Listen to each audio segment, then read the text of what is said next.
جی ناظرین، آپ کی خدمت میں ایک چھوٹے سے وقفے کے بعد دوبارہ حاضر ہیں اور بات ہو رہی ہے ہمارے پیارے امام حسن علیہ السلام کی شخصیت پر، ان کے فضائل پر اور ان کی زندگی جس طرح سے گزری، ان واقعات کے بارے میں جس طرح جو پیش آئے اس وقت میں، ان کی شہادت سے پہلے اور ان کی شہادت کے بعد.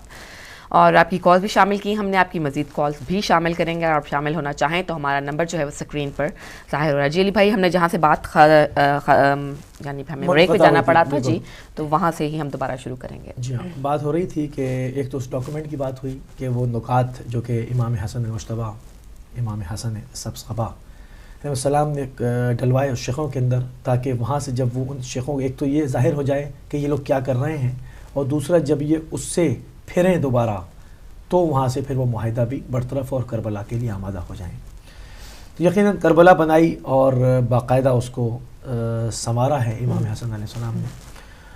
پھر ہم آگے جب ان تمام چیزوں سے بڑھے تو ہم نے بات کی کہ انتقام خدا کو جو ہے وہ اپنی آنکھوں سے مومن دیکھتا ہے، اور دنیا کو چاہیے کہ وہ اپنی آنکھوں سے انتقام خدا کو دیکھنے کی جستجو کرے، کوشش کرے. اگر نہیں دیکھ سکتے تو پروردگار کے حضور باقاعدہ توبہ کریں کہ وہ کیوں نہیں دیکھتے، کیونکہ جو دنیا میں اندھا ہے وہ آخرت میں بھی اندھا اٹھایا جائے گا.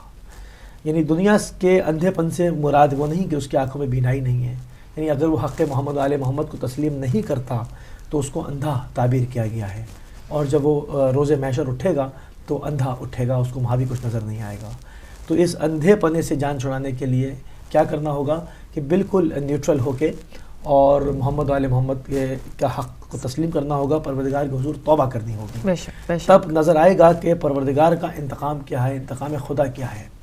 کیا کسی شخص کی امیر المومنین کی طرح زیارت ہوتی ہے؟ یہ سامنے کہاں پر؟ یہی وہ تاریخ ہے، یہی وہ جگہیں ہیں جہاں صفین ہوئی، جہاں پر یہ بڑے بڑے مارکے ہوئے، جس میں لیلۃ الحریر جیسی راتیں آئیں جس میں دونوں طرف سے درجنوں لوگ مارے گئے.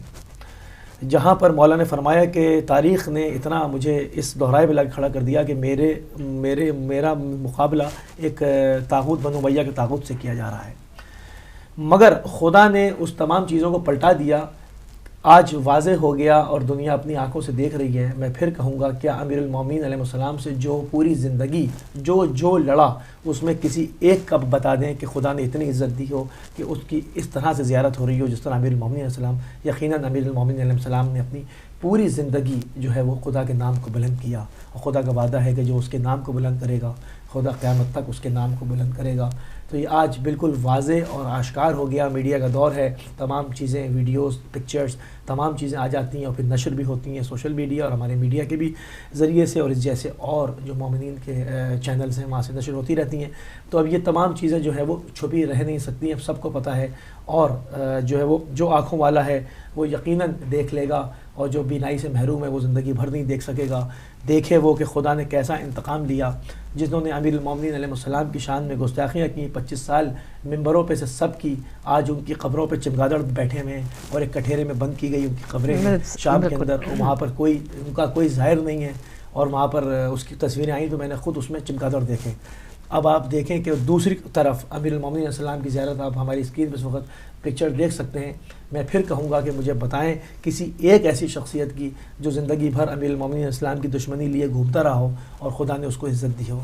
تو یہ منہ بولتا ثبوت ہے قیامت تک کے لیے، ہر اس شخص کے لیے جو حق کا متلاشی ہے، جو حق پرست ہے، جو حق کو طلب کرتا ہے، جو حق کی جستجو میں ہے، جو حریت پسند ہے، وہ آئے اور اس در پر اپنی پیشانی کو جھکائے، زانو ادب طے کرے. یقیناً یہ اس کو علم اور فضل سے مالا مال کر دیں گے. تو یہ تمام چیزیں آج اب دنیا جو ہے وہ اپنی آنکھوں سے دیکھ رہی ہے. تو امام حسن علیہ السلام کا یہ کارنامہ تھا کہ انہوں نے ان چیزوں کو جس کے اوپر بنو امیہ نے پردہ ڈالا ہوا تھا، امام حسن نے اس کو آشکار کر دیا. یہ شق ان سے ڈلوا لی کہ تم کتاب خدا پہ عمل کرو گے اور رسول اللہ کی سنت کے اوپر عمل کیا جائے گا. یعنی کہ عمل نہیں ہو رہا تھا اور وہ یہ چیز ایڈمٹ کرنے پر مجبور ہو گئے کیونکہ ان کو حکومت کی لالچ تھی.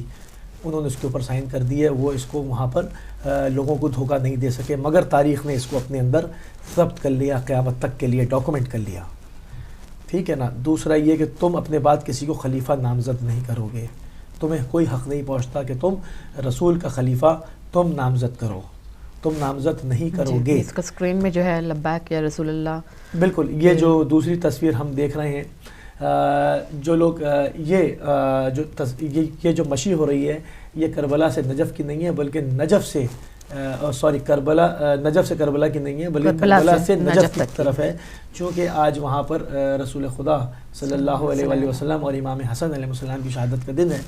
تو یہ ان دونوں شخصیات کی تعزیت دینے کے لیے لاکھوں کی تعداد میں مومنین جس طرح نجف سے کربلا آئے تھے اسی طرح واپس کربلا سے نجف جاتے ہیں اور وہاں پر امیر المومنین علیہ السلام کے مرقد پر حاضری دیتے ہیں اور امیر المومنین کو اس کی تعزیت پیش کرتے ہیں، کیونکہ جناب زہرا سلام اللہ علیہ کی قبر جو ہے وہ مدینے میں ہے اور وہاں پر جو ہے وہ زیارت کی بھی اجازت نہیں ہے۔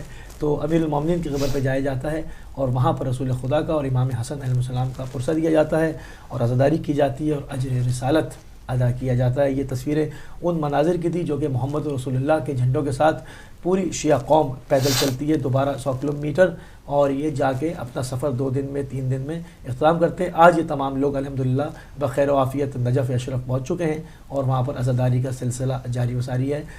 تو یہ تمام چیزیں ہیں، اب یہ رکیں گی نہیں اور چھپیں گی نہیں، بالکل، اور ان میں نہ کبھی رکی ہیں اور نہ کبھی چھپی ہیں اور میڈیا کا دور آنے سے اور اس ٹیکنالوجی کا آنے سے یہ فائدہ ہوا ہے، جہاں پر دشمن اس کے ذریعے نقصان پہنچانا چاہتا ہے، منفی پروپیگنڈے کر رہا ہے، وہاں پر اس کا مثبت پہلو بھی بہت آشکار واضح اور آشکارا ہے کہ اب بہت ساری چیزیں ایسی ہیں جو کہ لوگوں کو، سادہ لوگ، کم علم لوگوں کو جو ہے وہ دھوکہ دیا جاتا تھا، مسجد کے ممبروں سے بنو امیہ کی تعریفیں کی جاتی تھیں، مگر اب اس میڈیا نے آ کر اس کے طاغوت شکنی کی ہے، ان کے بت گرا دیے ہیں، آستینوں میں جو چھپے ہوئے تھے وہ گر گئے ہیں، اور وہ ممبر پہ سے جو ممبروں کو غلط استعمال کر رہے تھے، جیسے کہ رسول اللہ کی حدیث ہے کہ میرے بعد ممبروں پہ بندر اچکیں گے، تو وہ بندروں کا اچکنا جو ہے وہ اچکنا ہی رہ گیا، اب وہ لوگوں میں زیادہ کارگر نہیں کرے گا۔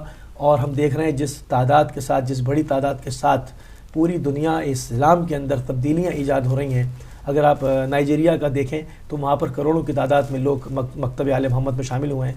میں نے خود چائنیز مومن دیکھے، میں نے خود رشین مومن دیکھے، کورین مومن دیکھے اپنی آنکھوں سے، وہ لوگ نہیں جو جا کر وہاں آباد ہو گئے ہوں، بلکہ مقامی چائنیز، مقامی کورین، مقامی رشین، وہ لوگ مکتب آل محمد میں شامل ہوئے۔ یہ وہ انقلابی تبدیلیاں ہیں جو کہ اور مختلف قوموں اور ملتوں کو اپنی طرف جذب کر رہی ہیں، اور اس کے علاوہ جو عالم اسلام میں تبدیلی رونما ہو رہی ہے وہ بڑی دیکھنے والی ہے کہ چاروں طرف سے پوری دنیا میں اس وقت جو ہے محمد آل محمد کے نام کا ڈنکا بج رہا ہے۔ تو ہمیں اپنے اس میڈیا کو اور استعمال کرنا چاہیے، اس کی اہمیت کو سمجھنا چاہیے، کیونکہ دشمن کے سامنے صف اول میں جو کھڑے ہیں اس میں میڈیا کا کردار بہت اہم ہے۔ ہر جگہ پہ جنگ جو ہے وہ توپوں بندوقوں سے نہیں لڑی جاتی، میڈیا کا کردار باقاعدہ دونوں طرف سے محاذوں کے اوپر جنگ میں شامل ہے۔ کچھ اس کی شکل کو منحرف کر کے پیش کرتے ہیں تو کہیں سے اس کو باقاعدہ برملا کیا جاتا ہے اور اس کا حق کا اظہار کیا جاتا ہے۔ اب آپ کی بھی مسئولیت بنتی ہے، آپ کی بھی ذمہ داری بنتی ہے کہ آپ اس کی قدر کریں، اس کی قدر کو جانیں، اس کی اہمیت کو جانیں اور اس کے ساتھ اپنے تعاون کو بڑھاتے رہیں، کیونکہ یہ میڈیا ہی ہے جو کہ جہاں پر 10,000 جگہیں ایسی ہیں جہاں پر محمد آل محمد کے مکتب سے ریلیٹڈ کچھ احادیث تک بھی جانے نہیں دی جاتی، مگر یہ میڈیا ہے جو ان کے گھروں کے جو ہے وہ سٹنگ روم تک پہنچ جاتا ہے تمام مکتب کو لے کے۔ تو ہمیں اس کو باقاعدہ اس کا استعمال کرنا چاہیے، اس کے اوپر توجہ دینی چاہیے، ہمارے نوجوانوں کو آگے آنا چاہیے اور اس میں جو ہے وہ اپنا حصہ ضرور ڈالنا چاہیے کہ آج وہ ٹائم ہے جس میں حق کو جتنا دبایا گیا تھا خدا نے اس کو اتنا ہی واضح اور آشکارا کیا ہے۔ ہمیں باقاعدہ اس کو پوری ذمہ داری مسئولیت کے ساتھ اس علم کو، اس پرچم کو آگے لے کے چلنا چاہیے، بلند سے بلند کرنا چاہیے، تاکہ ہم اپنی زندگیوں میں اپنا حصہ اس پہ جو ہے وہ ڈالتے ہوئے آگے جائیں۔ بے شک، بالکل صحیح کہا آپ نے۔ اور علی بھائی ایک سوال جو ہمارے کالر نے کیا تھا اس کا کچھ مختصر سا، ہاں وہ تھوڑا سا تاریخ کا معائنہ کر لیں۔ یقیناً امام حسین علیہ السلام اس وقت موجود تھے، اور جیسے کہ علامہ نے کہا کہ وہ اس وقت سمجھا رہے تھے، ادھر سے بھی منع کر رہے تھے کہ تیر نہ برساؤ امام حسین کے جنازے پر، اور ادھر جوانان بنی ہاشم کو بھی کنٹرول کر رہے تھے کہ وہ نہیں چاہتے تھے، کیونکہ نگاہ امامت دیکھتی تھی کہ ابھی حق اور باطل کے فیصلے کا دن آج نہیں ہے، آج ہم نے جنازے سے تیر بھی کھینچنے ہیں، آج ہم نے دوبارہ جنازے کو دفنانا بھی ہے، حق اور باطل کا فیصلہ جو ہے 63 ہجری میں یوم عاشورہ کے دن کرنا ہے، اور اب عبداللہ کے ہی ہاتھوں سے انجام پانا ہے۔ تو امام حسین علیہ السلام نے اس کو روکا۔ بلکہ ایک واقعہ اور میرے سامنے امام یہ چائنیز زائرین جو ہیں وہ سکرین پر ہمیں نظر آ رہے ہیں، یہاں پہ آنکھوں سے دیکھ سکتے ہیں آپ کے کس طرح سے یہ مقامی چائنیز ہیں، مقامی چائنیز ہیں جو کہ ہم نے ان لوگوں سے ملاقات کی المصطفیٰ انٹرنیشنل یونیورسٹی کے کیمپ میں۔ یہ لوگ وہاں آئے ہوئے تھے جب ہم مشی کر رہے تھے، پیدل جا رہے تھے، تو ہم جب سستانے کے لیے بیٹھے تو مولانا نے ہم سے کہا کہ میں آپ کی مقامی لوگوں سے ملاقات کراتا ہوں. وہ لوگ وضو وغیرہ کرنے گئے ابھی آتے ہیں. چائنا سے آئے تھے؟ یہ چائنا سے آئے تھے. پوری دنیا سے جو لوگ ہیں وہ امام حسین السلام کے حرم آتے ہیں. چونکہ جناب زینب سلام اللہ علیہ نے, میں پھر اس کو ریپیٹ کروں گا, مسلسل اس کی تکرار ہوئی اور بہت ضروری ہے کہ جب امام زین العابدین علیہ السلام سے پوچھا, یعنی ہمیں تعلیم دینے کے لیے, کیونکہ شہزادی کی جو ذات ہے وہ عالمہ غیر معلمہ کی ذات ہے, اور انہوں نے اپنے بابا سے اس کو کسب کیا. وہ رسول اللہ کی نواسی ہیں. یہ سارا علم وہاں سے آیا, کسی سے کسبی علم نہیں ہے ان کا, جو خدا کی طرف سے ودیت کرتا علم ہے. تو آپ نے ہمیں تعلیم دینے کے لیے امام سجاد علیہ السلام سے سوال کیا کہ بیٹا کیا ہم امام حسین السلام کا کیا یہ اسٹیٹس تھا کہ ہم ان کو خاک و خون میں غلطاں اس صحرا میں چھوڑ کے جا رہے ہیں؟ تو امام نے جواب دیا کہ نہیں پھوپھی, ایک وقت ایسا آئے گا کہ یہ جگہ مرجع خلائق بن جائے گی. پورے دنیا سے زائرین یہاں پر تشریف لایا کریں گے, آبی بحری زمینی تمام راستوں کو استعمال کریں گے. اور دشمن, پھر ایک سوال کیا کہ کیا دشمن جو ہے وہ اس کو اس سب چیزوں کو تحمل کرے گا؟ کیا ان روزوں کو جو تم کہتے ہو کہ روزے تعمیر ہوں گے, کیا ان کو تباہ نہیں کریں گے؟ کیا ہمارے زائرین پر ظلم نہیں کریں گے؟ تو پھر آپ نے فرمایا جتنا ظلم کریں گے, جتنا دبانے کی کوشش کریں گے, خدا کا نور اتنی زیادہ جو ہے وہ جافشانی سے چمکے گا, اتنا ہی بھڑکے گا. اور ہم دیکھتے ہیں جتنا داعش دھمکی دیتی ہے, جتنا بنو امیہ کے جو وہ نوخار ہیں وہ جتنا اس پر زور لگاتے ہیں, اتنے کروڑ مومنین میں مزید اضافہ ہو جاتا ہے. اور اس دفعہ جو ہے وہ 3 کروڑ تک کی تعداد کو چھونے کی نوبت آ گئی. آپ دیکھیں یہ جتنا دھمکی دیں گے اتنے زیادہ لوگ آئیں گے, کیونکہ شیعوں پر نہ کبھی ان چوہوں کی دھمکیوں کا اثر ہوا ہے, ان بزدلوں کی جو عورتوں کے کپڑے پہن کے میدان جنگ سے بھاگتے رہے, برہنہ ہوتے رہے, نہ ان کی دھمکیوں کا اثر کل تھا, نہ آج ہے, نہ کل ہوگا. کل بھی ہم تلوار پہ گلے رکھتے آئے, آج بھی گلے رکھتے ہیں اور آئندہ بھی رکھتے چلے آئیں گے. ہم اپنی نہ بات سے 1 انچ پیچھے ہٹے, نہ 1 انچ پیچھے ہٹیں گے. اور ایک واقعہ میں امام سجاد علیہ السلام کا, جو کہ حیات القلوب جلد نمبر 3 کے اندر ہے, امام سجاد علیہ السلام کے جنازے کو جب جنت البقیع میں دفن کرنے لگے تو امام محمد باقر علیہ السلام سے کسی نے پوچھا کہ مولا آپ اپنے بابا کو رسول کے پہلو میں دفن کیوں نہیں کرتے؟ امام نے فرمایا کہ جب بطول کے پاک بیٹے امام حسن مجتبی سبز قبا کو نبی کے پہلو میں دفن کرنے کے لیے گئے تو امت نے تیر برسائے جنہیں بطول زادیوں نے نکالا. اگر اب امت نے تیر برسائے تو ہمارے پاس زینب و ام کلثوم نہیں ہے جو بابا کے جنازے سے تیر کھینچ کر نکالیں. تو ہمیں ساتھ ساتھ جہاں پر بھی امام حسن مجتبی, جہاں پر بھی امام حسین علیہ السلام, جہاں پر بھی علمدار کربلا کا ذکر ہو, وہاں پر جہاں پر بھی امیر المومنین علی بن ابی طالب کا ذکر ہو, وہاں پر ہمیں جناب زینب ام کلثوم سلام اللہ علیہ کی زندگی کو بھی یاد کرنا چاہیے, ان کے مصائب کو بھی یاد کرنا چاہیے, ان کی شخصیتوں پر سلام بھی کرنا چاہیے, ان کے حضور برسہ و تعزیت کو بھی پیش کرتے رہنا چاہیے. کیونکہ اگر جناب زینب سلام اللہ علیہ نہ ہوتی تو کربلا ہی میں دفن ہو جاتی.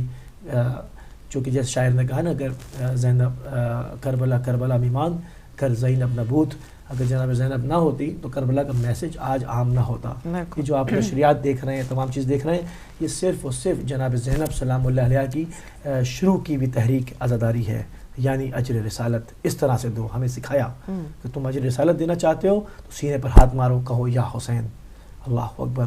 اور یہ سلسلہ جتنی یہ دھمکی دیں گے, جتنا زور لگائیں گے, یہ امنڈتا چلا جائے گا, بڑھتا چلا جائے گا. اس میں کمی ہم نے اپنے بچپن سے نہیں دیکھی, اور ہم اپنے بزرگوں سے پوچھتے ہیں تو وہ کہتے ہیں کہ ہم نے ہر دور میں اس کو بڑھتا ہوا دیکھا. مگر اس دور میں 4 چاند جب لگ جاتے ہیں جب دشمن زیادہ زور لگاتا ہے. وہ زیادہ زور لگائے, خدا اپنے نور کو زیادہ روشن کرے گا, زیادہ مومنین کو جوخ در جوخ اب عبداللہ کے حرم پر لائے گا, ان کے روضے پر لائے گا. ان کی عالی شان جو ہے وہ تعمیرات کو لوگ دیکھ کر ان کی آنکھوں کو, ان کی آنکھیں خیرہ ہوں گی. اس بہتے ہوئے سمندر سے, اس مانوی اس کے پہلوؤں سے وہ اپنے آپ کو فیضیاب کریں گے. تصویر دیکھیے جی, چائنیز جو ہے وہ سرو کر رہے ہیں. بالکل, جس کو خدا ہدایت دے دے, جی بالکل, جس کو جب خدا ہدایت دے دے پھر اس کا شمار وہ اسی ایک گروہ مکتب ناجیہ میں ہو جاتا ہے جو نجات پانے والے ہیں. پھر وہ نہ چائنیز رہتا ہے, نہ امریکن رہتا ہے, نہ پاکستانی رہتا ہے, نہ ہندوستانی رہتا ہے, سب کچھ نہیں. اس کو کچھ چیز نہیں, وہ تمام قلعے و بیریئر ٹوٹ جاتے ہیں. وہ صرف اور صرف آل محمد کا شیدائی ہو جاتا ہے. بالکل, خدا جس کو ہدایت دے. اور ہمیں بھی ڈرتے رہنا چاہیے کہ اگر ہم اس پر عمل نہیں کریں گے, ان تعلیمات میں عمل نہیں کریں گے, اور ان کے بتائے ہوئے راستوں پر عمل نہیں کریں گے, نہیں چلیں گے, تو خدا ان لوگوں سے ہمیں ریپلیس کر دے گا, ہمیں نکال باہر کرے گا اور دوسرے کو لا کے کھڑا کر دے گا. ان تمام چیزوں کو دیکھ کر جہاں خوش ہونے کا پہلو ہے, وہاں پر سنجیدہ ہونے کا بھی پہلو ہے, وہاں پر خدا کے جو ہے وہ اس کی حکمتوں کی طرف نگاہ کرنے کا بھی پہلو ہے, اور ڈرتے رہنے کا پہلو ہے. کہ ہم پیدا ہوئے ہیں اس مکتب پہ کہ خدا کرے اس مکتب کو ہی لے کر اپنی قبر میں جائیں، نہ کہ کہیں ہم سے چھڑا دیا جائے. بالکل ہم نے اس پہلو کو دیکھنا ہوگا. جی ناظرین، اس ایک سلام کے ساتھ آپ سے اجازت چاہوں گی. فرزند ہیں علی کے، سید النساء کے لخت جگر، سید الانبیاء کے نور نظر، لقب ہے آپ کا راکب شدوش رسل. حسن و حسین ہیں مہکتے پھول، جس کو سید کہیں رسول خدا، اس سید کی عظمت پہ لاکھوں سلام. جی ناظرین، اب آپ ہمیں اجازت دیجیے. انشاءاللہ آپ سے کل نہیں بلکہ منڈے کو ملاقات ہوگی انشاءاللہ، اور اللہ تعالیٰ آپ کو اپنے حفظ و امان میں رکھے اور آپ سب کی پریشانیاں جو ہے وہ دور فرمائے. اب ہمیں اجازت دیجیے. اپنا اور اپنے ارد گرد رہنے والوں کا بہت سارا خیال رکھیے گا. السلام علیکم ورحمۃ اللہ وبرکاتہ.